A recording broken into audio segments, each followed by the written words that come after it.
Congress is working on rolling out the 28th Amendment. It's becoming freaky, like almost dystopian, almost Black Mirror. You don't need to have an ID to vote. You can just go in off the street with, your swim trunks on and nothing else and vote and just say, yeah, I'm Andy Schechtman and okay, Andy, go vote. Then Andy goes there with his ID and says, what the hell? I'm Andy. No, it shows you already voted. I mean, the whole thing is just absurd. It's a privilege to vote. If you are a felon, you can never vote again. But if you're in this country illegally, I guess it don't matter. The port's closed, and that's a big deal from Maine to Texas. 90% of internationally traded products are sent by ship. JP Morgan estimates that a strike will cost $5 billion a day. 40 days before the election, you want to talk red flag. What the hell are they thinking mass casualty event? Are they trying to foreshadow something? Are they trying to scare people? I mean, it's scary if you think about it. Like, what the hell are they thinking? Gavin Newsom signed a bill into law. It's law now in California. These idiots, this moron that bans and bars local governments from basically saying, show me your ID if you want to vote. Nope, you don't need an ID to vote anymore. It's like, where the hell are we living, man?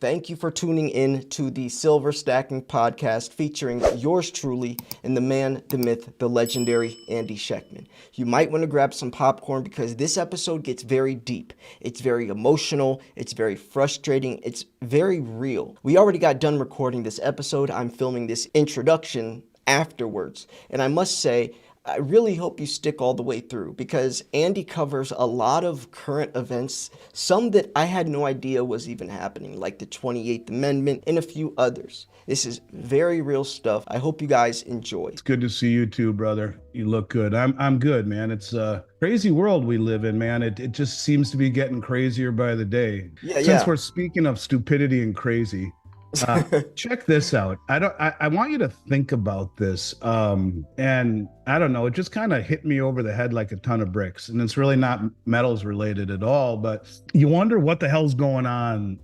in the up at the top.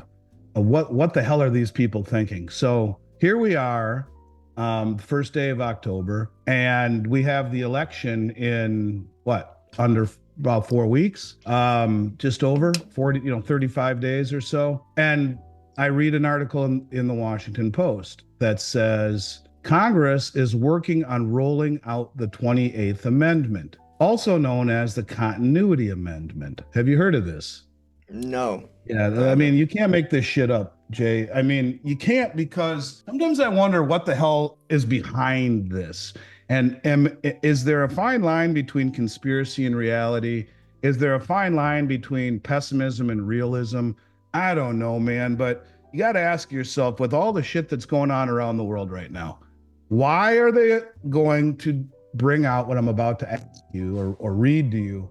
Why the hell would they do this less than 40 days before the election? Congress is working on rolling out the 28th Amendment, and it ain't easy to roll out an amendment. There's only been 28 in 300 years, or 27. It's not, you have to have a majority of both the House and the Senate. It's not easy. But anyways, Congress is working on rolling out the 28th Amendment, also known as the Continuity Amendment. This would allow, get this, for the immediate replacement. I want you to think of the way they put Kamala Harris in replacing Biden without an election. This would allow for the immediate replacement of 100 or more members of Congress in the event of a mass casualty without holding an election or involving voter participation. This is exactly what they did with Biden and Harris. He's out. They put her in. There was no what's called a special election. Traditionally, we've had hundreds of these special elections over the years. A situation where maybe a guy or a gal is elected, and they decide, screw it, the world's too crazy, I'm not going to run, I'm out. Or maybe they die in an accident, or whatever it may be. A special election would be held to fill that seat. But that's no longer the case, according to this amendment, if it passes. And that's the craziness of 2024, where, 40 days before the election, you want to talk red flag. What the hell are they thinking mass casualty event? And their proposed constitutional amendment would require each member of the House to submit the names of at least 5 individuals from his or her political party to their state governor. In the event of a mass casualty event, the governor would choose a name from the list within 10 days, and the House Speaker would be required to seat them immediately. Think about that for a second. Now ask yourself, what the hell do they need to roll that out for in an amendment 40 days before the biggest election in this country's history? Are they trying to foreshadow something? Are they trying to scare people? I mean, it's scary if you think about it. Like, what the hell are they thinking if there's a mass casualty event? Are they basically, there was that show with Kiefer Sutherland where, designated survivor, where basically it was during the Congress gets bombed and they're all gone. So you have to leave someone back at the White House, the designated survivor. Well, it's just a little spooky and a little eerie, and I just wanted to throw it out from the too stupid to be stupid category. But while we're on that topic, let me give you one more too stupid to be stupid, maybe two more too stupid to be stupid. And then we can talk markets, because I think it's sometimes nice to talk things other than the markets. But here's one. California Governor Gavin Newsom signed a bill into law Thursday that bars local governments from enacting laws to require residents to show a valid form of identification in order to vote. Let me read that again. Gavin Newsom signed a bill into law. It's law now in California. These idiots, this moron that bans and bars local governments from basically saying, show me your ID if you want to vote. Nope, you don't need an ID to vote anymore. It's like, where the hell are we living, man? And then the last one that's kind of spooky, Ford has patented a new system, Ford, the auto manufacturer, that per the filing would use several different sources of information to customize ad content to play in your car. One such information stream that this hypothetical system would use to determine what sort of ads to serve could be the voice commands you've given to the car. It could also identify your voice and recognize you and your ad preferences and those of your passengers. Finally, it could listen to your conversations and determine if it's better to serve you as a visual ad while you're talking or an audio ad while there's a lull in the conversation. So now you got Alexa listening to you, you have your phones listening to you, now you have Ford Motor Company listening to you. When we talk about the erosion of privacy, it's real. As a side note, I had my in-laws here a few months ago, and this older man that I used to know died that my in-laws knew. And they had two daughters. I knew one of the daughters, the older daughter, and my wife was friends with the younger daughter. And we're talking outside in my backyard, sitting around having a drink and talking about this. And I said to my father-in-law, did you know such and such passed away? He's like, yeah, it's sad. He has two very nice daughters. I hope they're okay. I said, yeah, I was very good friends with the older daughter. Nitsa was her name. And my wife says, yeah, and I was very good friends with Molly, the younger daughter. And that was it. We talked about, that was it. And my wife says, yeah, I haven't seen Nitsa since I was a little girl, but I used to be friends with Molly up until, into my 30s and 40s. The next morning, I'm not on Facebook, right? The next morning, my wife gets a thing on Facebook that says, you should friend Nitsa, such and such. It was obviously listening to the conversation, and Facebook said, you should friend this person. And she hasn't mentioned her name in years, maybe 30 years or longer. And so when we talk about owning gold and silver as a form of immunity from the matrix, it's becoming freaky, like almost dystopian, almost Black Mirror-ish, like everything's listening to you, even your car and your phone and your Alexa and your iPad and God knows what else. And you don't need to have an ID to vote. You can just go in off the street with, your swim trunks on and nothing else and vote and just say, yeah, I'm Andy Schechtman. And okay, Andy, go vote. Then Andy goes there with his ID and says, well, what the hell? I'm Andy. No, it shows you already voted. I mean, the whole thing is just absurd.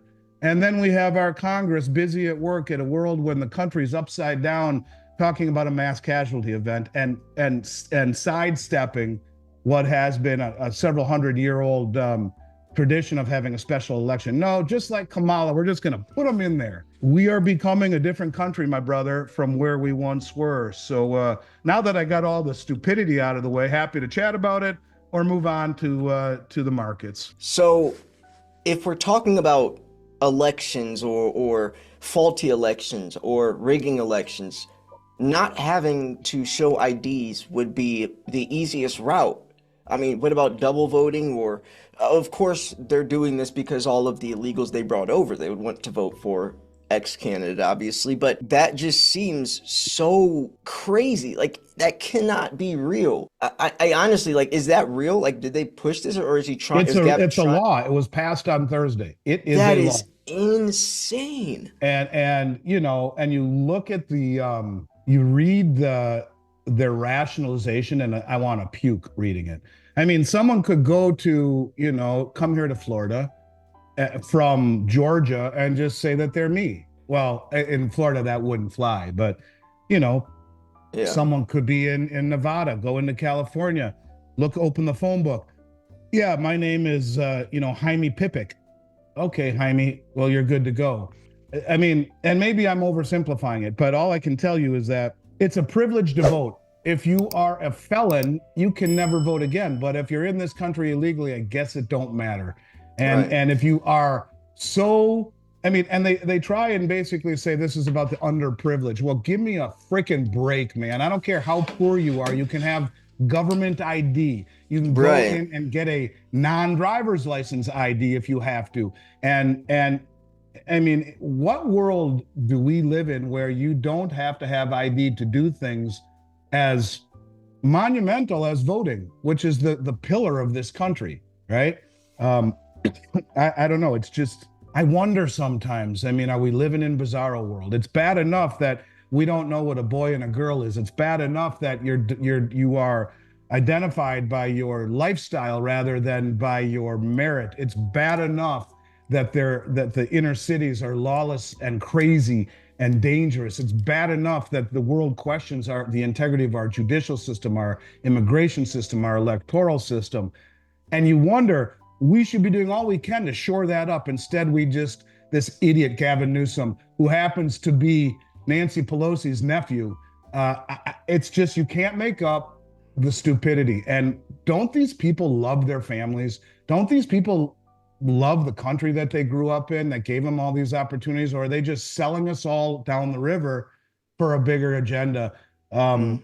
Holier than thou agenda. The same guy that mandated no one could leave their house but was eating at the French Laundry with all of his, you know, friends without wearing a mask. The whole thing is just pathetic, and it all is part of a bigger picture. You know, it isn't about silver, it isn't about gold, but when you put all of these pieces together, the irresponsible fiscal policy, the brain dead monetary policy, the sanctioning of the currency, the image that we are squandering around the globe, and then all of the stuff here, from the borders to the elections to the judicial system to the wokeness to all of it. It's not lost on the rest of the world. It's not lost on our creditors. And when we live in a world that is based upon trust, because we aren't backed by anything anymore, so it is the full faith and trust and credit. Well, we already know we're broken and solvent, 123% debt to GDP. So throw the credit thing out the window. That doesn't even take into account the 200 trillion in unfunded liabilities and the faith. I mean, how do you have faith in a country that the world views as completely hypocritical and off the rails? So I bring these stories up not because they're sensational, but because to me it's all part of the same shit Sunday. And it's these individual pieces in and of themselves are noteworthy, but you put them together in the same dish and you're like, my God, I mean, look at what's happening. Whether it be Cloward Piven, whether it be, are we trying to lose the reserve standard? Are we trying to reset the system? Where is the fiscal sanity of spending $1 trillion every 90 days, 100,000 per second? Where is it?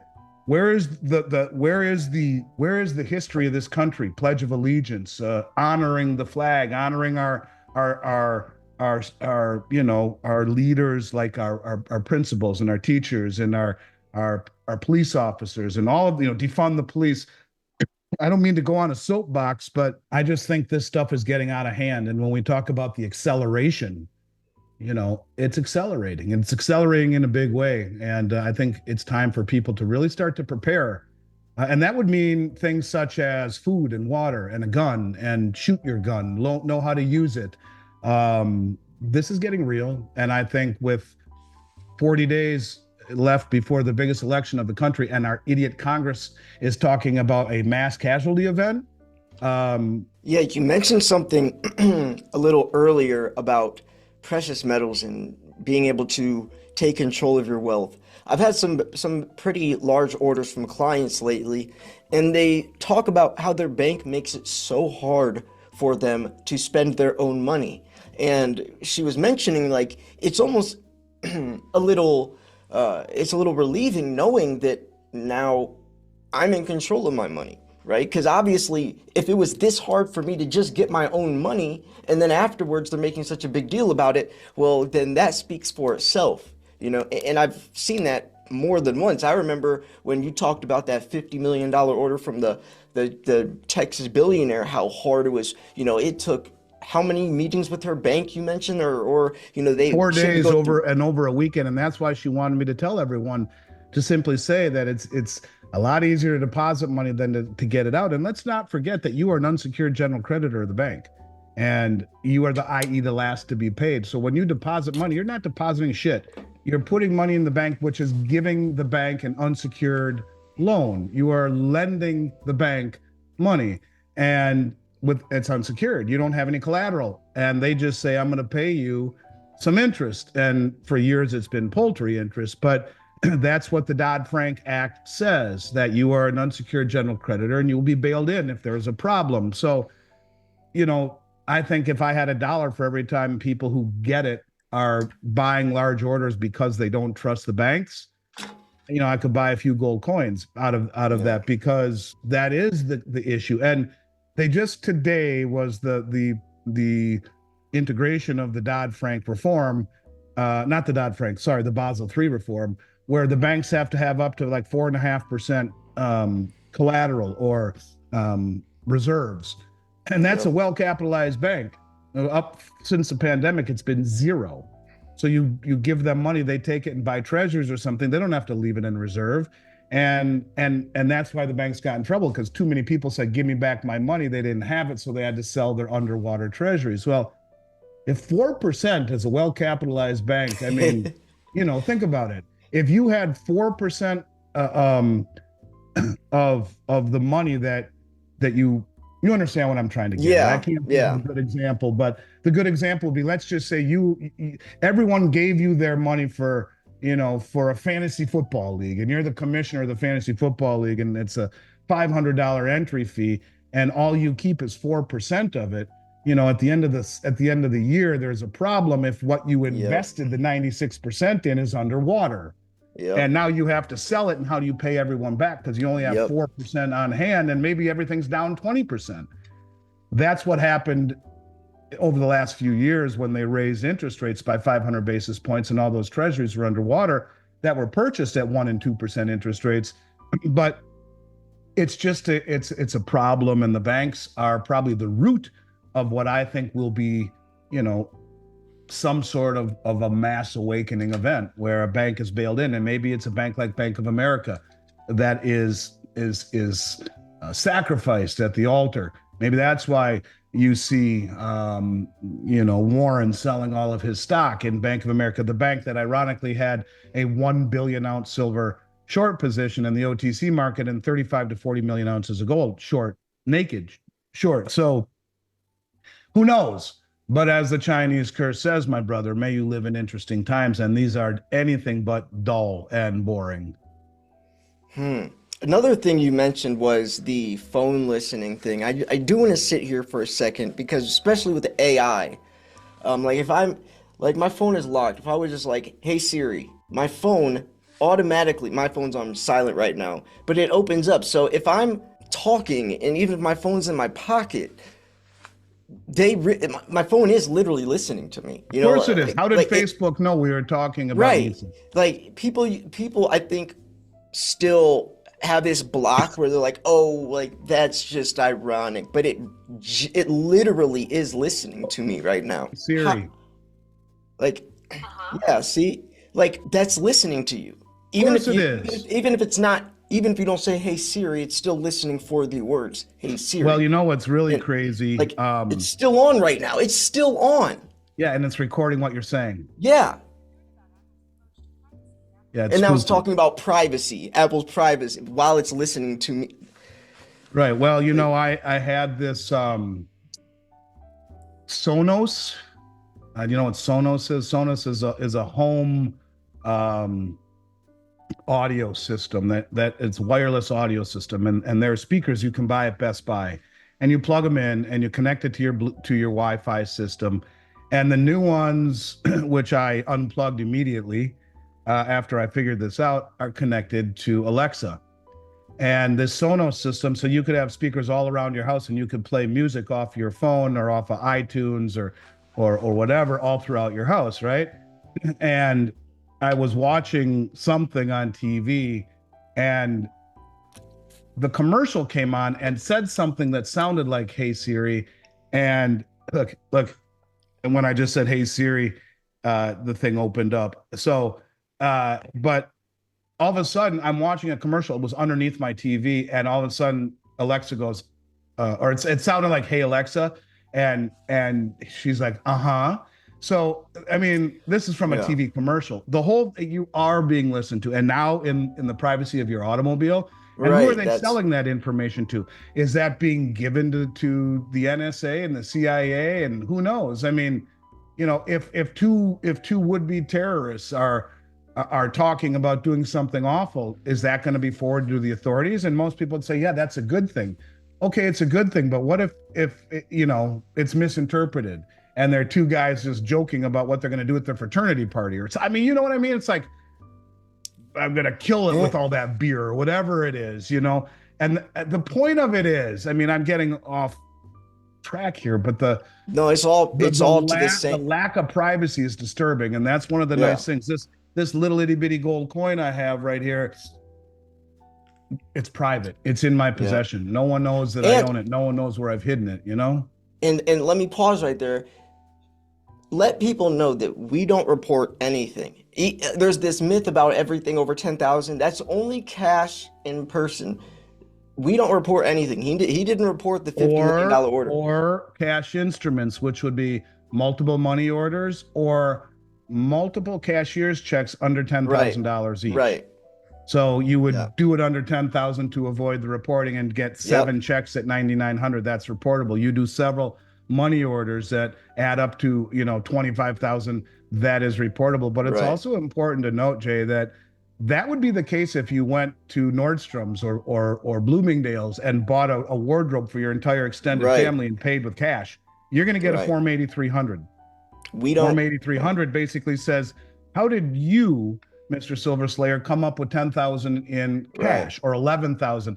And if you've been paying taxes and your W-2 says you've been making 150,000 a year for all of these years, they're just going to throw that away.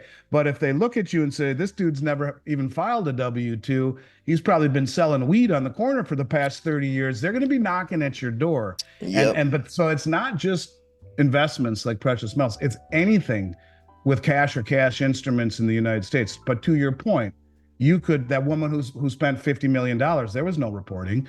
There is Right. no reporting if you pay We with a don't check or a accept. wire. Right. We only accept check, ACH, or bank wire. None of those are considered cash. So Right. yeah, we don't report anything. Right. And Yeah. that's an important fact to mention. In a world of decreasing privacy, the only lack of privacy that you have whatsoever in buying metals is just that wire or that check. And think of all the silver that you bought in your day, and how you bought it and where you bought it. You probably don't even remember. And so it's gone. Once you buy it, it's gone. Maybe you buried it in your backyard and you're a midnight gardener. Who knows? But the point of it is, in a world of I like that. of decreasing privacy, it's a bastion of it. And you end up reading the or watching the Great Taking, uh, the Great Taking, and you realize that counterparty risk is a real deal. So yeah, I would simply say it's never been more important to understand, and this is why the central banks, man, are buying gold and silver and selling treasuries. for the removal of counterparty risk, for the removal of these types of things. Now, it's a long departure from Ford Motor Company listening in on your calls, but the same thing is true. It's about privacy and lack thereof. And in a world where everything from your cell phone to your car to your Alexa to everything is listening to you, to your all of your anyways, with everyone listening to you and everything being digital and the risk involved across the globe in that type of lack of privacy. Yeah, I think it's one of these deals where owning gold and silver. Hey, you guys, sorry, It's Jay. okay. Anyways, lack of privacy is something that should really be, or adding privacy to your portfolio is something that is woefully under appreciated maybe from the outside when we talk about owning metals, but that's why the central banks are doing it, and that's why you should do it. Yeah. I mean, just follow the money. Why are all the most powerful countries, most wealthy, successful billionaires, the most powerful banks, why are they all buying so much gold and silver, right? A lot of people don't understand how much silver is being bought. Like, how much did India buy this year already? They doubled it already within the first 4 months of last year, right? And I'm pretty sure now there's a new one about, it's not China. What other country was that? I Well, as just you're read this looking for it, too. I can tell Was you it that China? India imported 560 tons a year ago in the first 6 months of the year, which was a record year. Those numbers are up sevenfold here in 2024. They've imported 4,554 tons from what they tell us. This Yeah. is an acceleration to the nth degree. Oh, And 1 metric ton is 32,150.7 troy ounces. So let's do the math here. I don't even know if my calculator will do that. 32,150 ounces for 1 ton times 4,554. That's 14,641,100. So 14,641,000. Is that right? Hang on. Let me see. One, two, three. One, two, three. Or is it 1,464,111,000? That's what it is. So they have spent so far in the first 6 months of the year 1 billion at today's numbers, $464,111,000 in silver imports that we know of. And China, as we've talked about, the second largest producer in the world, is flying all around the world buying concentrate and doré. And this is and if you realize that in the month of August, 8.1% of the entire LBMA float was delivered, about 26 million ounces in 1 month. 8.1% was taken off of the LBMA. How many more months can they do that? How many more months can they do that before it's all gone? And it's not just silver. Physical gold is being drawn down from the LBMA to record rate also. In the second quarter of 2024, 329.2 tons or 10.6 million ounces of physical gold was drawn from the London OTC market. And this is a market that their daily trading volume is 17 million ounces, although it's 10 times understated. So you're talking 170 million ounces of gold they're trading per day and 2.9 billion ounces of silver per day. They don't have anywhere near that. They have right. 10 times less than that amount on the exchange. It's all paper derivatives. Less. And that is why you're seeing the country stand for delivery, because they know they don't need to fire missiles at us like they're doing right now in Israel. Instead, they can blow up the exchanges that are controlled by the biggest Western commercial banks in the world, and one of them is going to go down. I have a feeling, I don't know why, it's a premonition that Bank of America will be sacrificed. And if you were to do that and let it get bailed in, the ramifications would be extraordinary. The amount of rushing to the banks to close out people's accounts would blow up the entire banking system. And really, that is what they want. They want to call the banks. They want to issue a CBDC. And it's a lot easier to do it on a handful of big commercial banks than 5,000 regional banks. So these are really crazy times, man. It really, really is. Yep. I want to switch to something pretty dramatic, but I want your thoughts on this. This was Sure. something that I talked about yesterday. So here's a statistic. This is an article.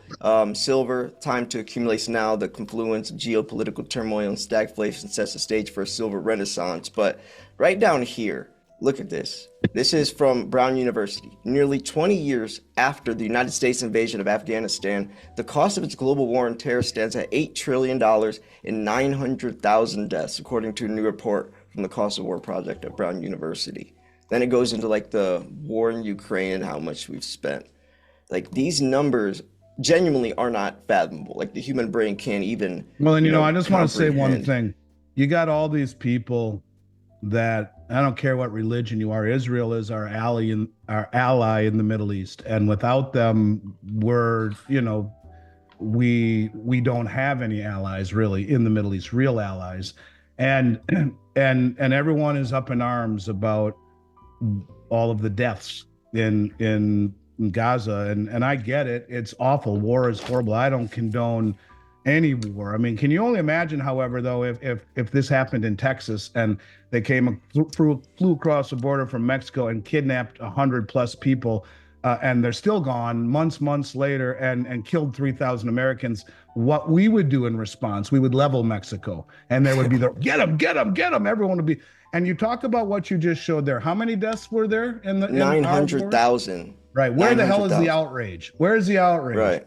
The idiocy, the hypocrisy, just the stupidity of so many of the people on the brain dead left who are doing this and allowing this and aren't playing with the full deck is rather kind of frightening. And but that point is why the rest of the world is pissed off at us. They look at us as being incredibly hypocritical. How about all the kids that were killed in Iraq? Millions of them, kids, and their population is very, very, very young in Iraq. How many people were killed there or in Afghanistan? And where is the outrage for the American military machine? And yet, and I don't know why I'm even going down this path, but I just think people need to take a step back and realize that their arguments are full of shit.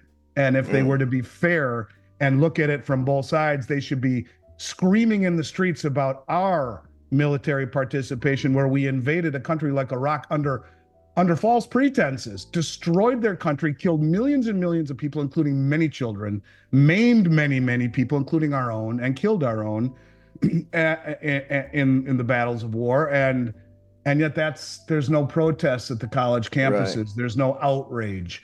And I just think that this is part of the problem right now, is the divisiveness and the stupidity of so many people who are just uneducated and are going out there and creating this divisiveness without even taking the time to understand the reality in both sides of the coin. And again, I am not condoning anything in war. I just want people to understand that the world looks at us as much worse than we and much of the world is looking at Israel and their war with Hamas and Hezbollah. And they came in and killed, how many thousands of people, and murdered and kidnapped. And if it were here, the outrage and the drumbeat of kill them all would be deafening. So it's bothersome to me when you try and equal all of this out.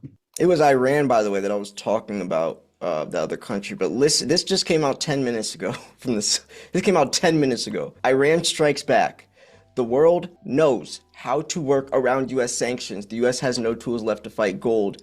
And then it says, leading up to today's counterattack, gold for drones. Based on leaked documents, Russia paid Iran approximately $1.75 billion for Shahed 136 drones, which were with part of the payment made in gold ingots. This deal also includes setting up production line for Russia for these drones, allowing domestic manufacture and reducing dependency on Iranian imports. Then Iran's gold imports up 6 times in 6 months. Iran skillfully evades U.S. sanctions. Like, this stuff is insane. And you know why they have no answer for it is because in years past, these countries were not coordinated, sophisticated, wealthy, or motivated enough to stand for delivery in a globalized market. Now they do. And if we step on the price, we set the price in the West, then they just say, thank you. I'll take 8.1% of the silver float off the LBMA today, and I'll take 5 billion. Look at Saudi Arabia importing 160 metric tons of gold quietly and not reporting it to the IMF to piss off the West. But this is going on all over the place. That was the mistake they made, is they did it through their main government authority. But if the proxy banks, or the banks on behalf of their central bank, or the sovereign wealth funds purchase it, they are under no obligation to admit that to the IMF. Or if they're purchasing gold that is not 995 pure, think of what China is doing, buying all the doré. They're not reporting any of that to the IMF. So there is way more gold being purchased, not only to de-dollarize and to de-treasurize, which isn't a word, but there's way more commerce going on between these countries using gold instead of the dollar. And that's why it will be part of a new system, because there is no answer to it when it is a globalized price, and much of the globe that never had the ability to push back now does, and has every bit as much money as the West does, and can say, thanks, I'll stand for delivery. That's very nice of you. Wow. So I guess we could start to wrap it up. I know it's a long. I mean, it feels like we've just been talking for 10 minutes, but it's been almost an hour. But yeah, is there any last things you want to mention? I do encourage all of the viewers to, throw your 2 cents in there as well, and let us know what you think about these topics. It's always good to start the conversation in the comment section. But yeah, is there anything else? Well, we got the ports closed, and that's a big deal from Maine to Texas. 90% of internationally traded products are sent by ship. JP Morgan estimates that a strike will cost 5 billion a day, every day. And these two entities, the Port Authority, I guess, is who they're negotiating with. I'm not sure. It's hard to see who the hell they're negotiating with, versus the longshoremen union, are miles apart. You look at China, and you have 5 or 6 young kids sitting in a computer with a joystick that are operating all of the cranes and the trucks and everything. It's all being done by 5G and by automated and machinery, and 5 kids in a room. We are so far away from that in terms of that automation. It ain't going to happen. And that's one of the things. They do not want automation. They want to keep their jobs, and they're asking for a 77% pay increase over the next 6 years, which is a little crazy. But you shut down these ports, and it's going to be a real problem if it's an extended period of time. The only difference between COVID and now, in terms of supply chain disruptions, is that this is a supply side shock, and it's due to a lack of capacity, meaning that there's a lack of capacity to unload the stuff, right? But it was a demand side shock during COVID, where people were flush with stimulus checks and weren't leaving their house, so they were buying stuff online.